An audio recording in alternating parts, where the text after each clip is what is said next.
Hey, y'all. If you want to head to our website to check out all the different things Pizzazz offers, then just head to pizzazzart.com. That's PZAZZART.com. You will see our online memberships. We've got Kids Club memberships, our Lettering Club membership, our one project a month membership. We call that Paint and Praise. You will see some freebies that we've got there for you, and you'll see our local classes if you're local. So head to the website, check it out, pizzazzart.com, PZAZZART.com.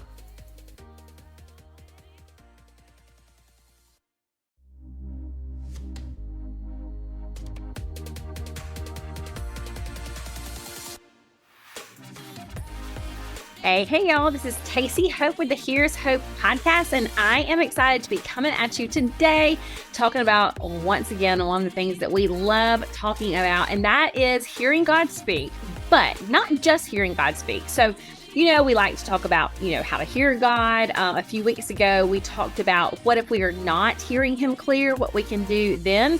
But then sometimes we do hear Him, and we are like, oh, heck no, God, that is crazy. That thing that you think that you're hearing Him say, you're like, nah, that's crazy. You start to even doubt, is this even from God? Because this sounds crazy. This sounds not smart. This sounds dangerous. Doesn't even make total sense. And because I don't know how this is going to end up. This is just crazy. Have you ever been there? I have for sure. Let me just tell you a little example. Whenever I felt the Lord pulling me to start Pizzazz, it actually started a little bit before that. So for a little backstory, I had gone to college for elementary education. My mom was a teacher, so I grew up spending my summers with her, getting her room ready, using the die cuts for bulletin boards, helping her decorate her door and all the things. She, by the way, had the cutest doors. A little side note, but they were so cute. It's like at Christmas time, it felt like you were walking into a giant gingerbread house. Like as you came into the classroom, other times of the years, it might have been like a giant circus tent that you were walking into. Lots of cute stuff. But anyway, I digress. I had watched what she did and I loved it. And when I was a senior in high school, I got early release from school to kind of come job shadow her because I started kind of getting that feeling like, okay, this might be what I do. So I spent that time, about half a year, job shadowing her, letting out of school early, job shadowing her. I went off to college and my major was elementary education. So I spent those 4 years learning all there was to learn about how to teach kids well. I did my internship, which that was not so good, but that's a whole other story. You might have heard that before. But I did my internship, got my first job in Auburn, then came home to my hometown to teach once I got married. I taught first grade to begin with, and I liked it, but it was really hard. I didn't love it. I wouldn't say I loved first grade. It was way harder than I ever thought. But then I got swapped to second grade, and I felt like I had found my place. I love second grade.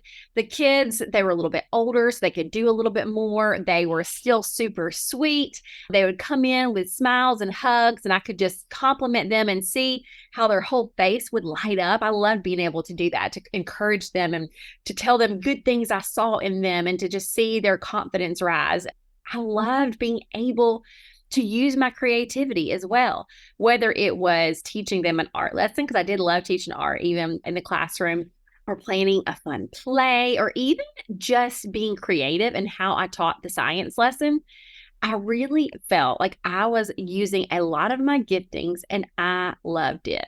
But then I got pregnant. And something started shifting in me. Actually, it started before I was pregnant. And I didn't realize that until recently. I was thinking it was when I was pregnant. But when I looked back into some old journals, I realized it started kind of stirring a little bit before that. But I got pregnant and something just started shifting inside, or a little bit before. I felt the Lord stirring. And I would hear these little small inaudible things like, I've got something else for you. And I started to feel this pull inside of me. Like the Lord was telling me that I needed to stay home with my kids.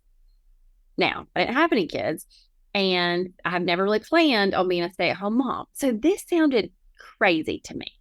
Like, there is no way this is actually from the Lord. I thought, is this my own brain? This can't be really God because it doesn't make sense. Why would God be telling me to step away from something that I loved, something that I had trained for years, something that was helping others? I mean, I was inspiring and encouraging kids every single day in that classroom. And I just thought, you want me to step away from that just to take care of a baby? Like, something just seems off with this, God. Not to mention that as I'm talking to God, I'm like, God, my husband is a police officer. And last time I checked, he doesn't make enough money for me to be staying home and not bringing in a paycheck. This all just does not sound like it could be from God. It sounds crazy. It sounds unwise, not smart, irresponsible, and downright crazy, God. And when you look at that from the world standards, it is crazy, no doubt.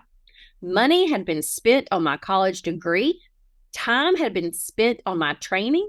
I had gotten tenure, so that's a good place to be as a teacher. I had great insurance. I had a great retirement plan. Why on earth would God prompt me to do something so crazy? Well, let's pause right here and let's look at God's track record of some other crazy stuff he's asked of people in Scripture.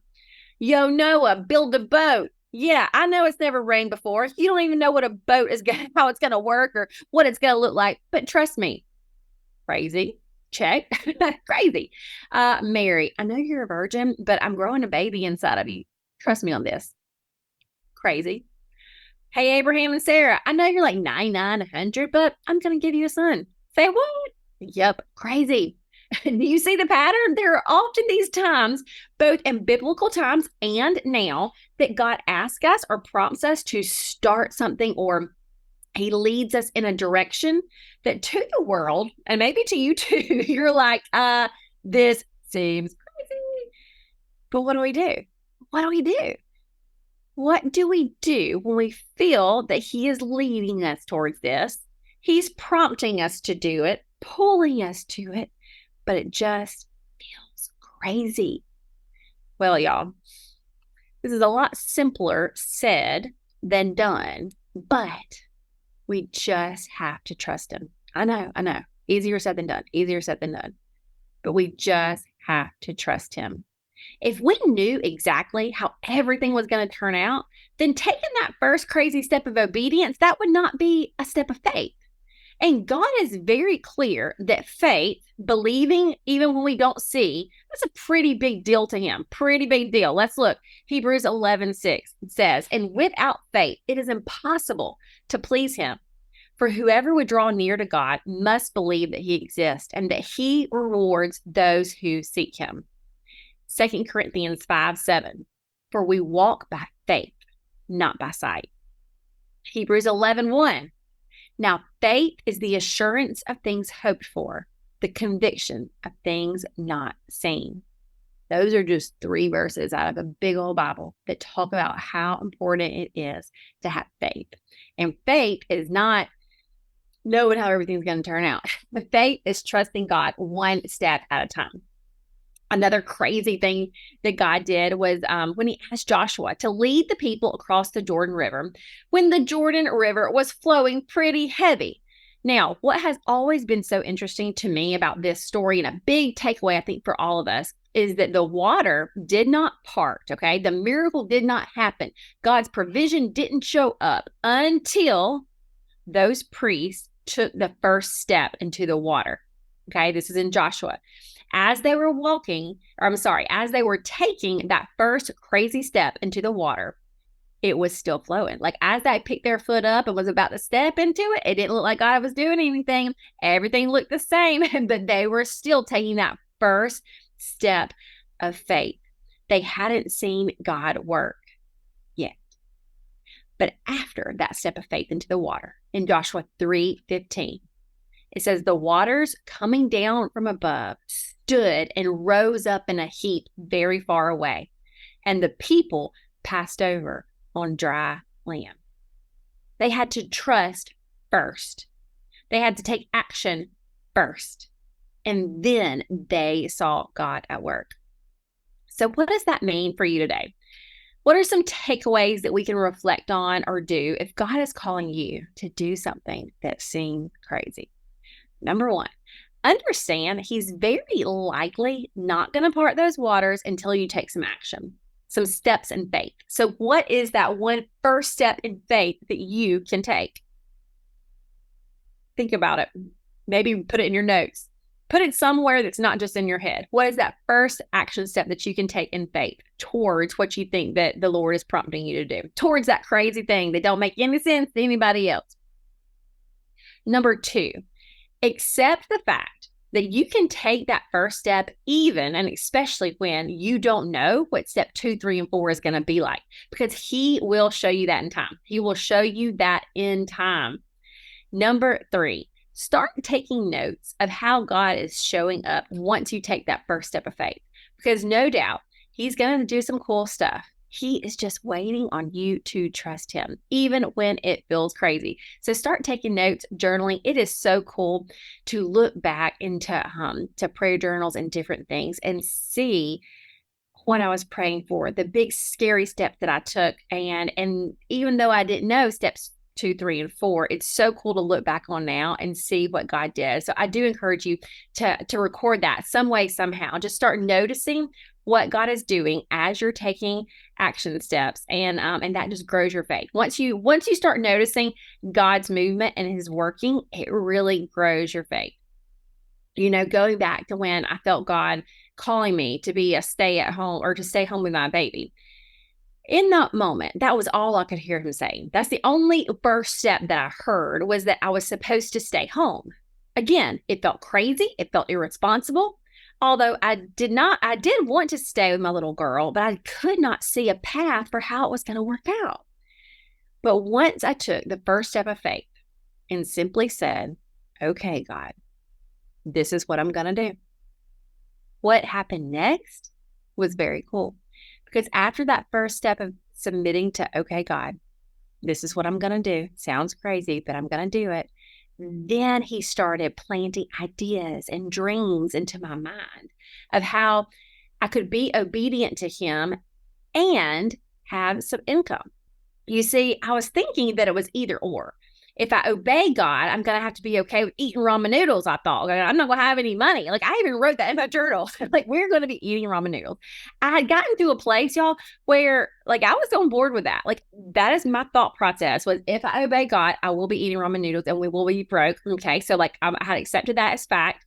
Even though that is not what God ever told me, all he said was to obey him and stay at home. But my mind went to, well, it's going to be impossible. I will do it, God. But I had positioned my mind to where I was thinking, okay, I'll be eating ramen noodles. It'll be all right. God can sustain me. And so even in my journal, that's what I wrote. I'm okay with eating ramen noodles. And I was going to be obedient, even if it meant I was going to be broke. But in God's goodness, he started giving me these ideas of how to combine my gifts of teaching and encouraging and doing art. He started showing me how I could stay home with my baby. That was the obedience. And teach for a couple of hours in the afternoon for some income. He started opening doors and answering prayers in so many cool ways. And that was the start of Pizzazz. What has now been my business, my career, part of my life's work for the past 16 and a half years, that started by saying yes to something that seemed crazy.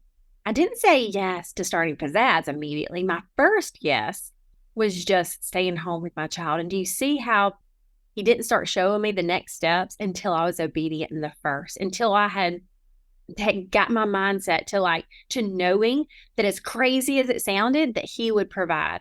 Once I submitted to that, he started planting ideas into my head, how I could be obedient and have impact and use my gifts and have an income. So what are you going to say yes to today? What step of faith are you going to step out on today? I would love for you to let me know, because I think there is power in being accountable for things like this. So I'm going to give you my text number. This is, I would love for you just to text me just for accountability and tell me what you are saying yes to. Okay. So 1-334-249-1818. I want to hear from you and hear where God is leading you and what step of faith you are taking. I hope y'all enjoyed that podcast. Y'all be sure to go like, subscribe this, leave a review. Let us know how you're liking it. We like that feedback. And if you want to follow us on other social platforms, on Instagram, it's Pizzazz Art Studio. Same for Facebook. And Pizzazz is P-Z-A-Z-Z. Pizzazz Art Studio. Go check us out and see what all we have to offer over there.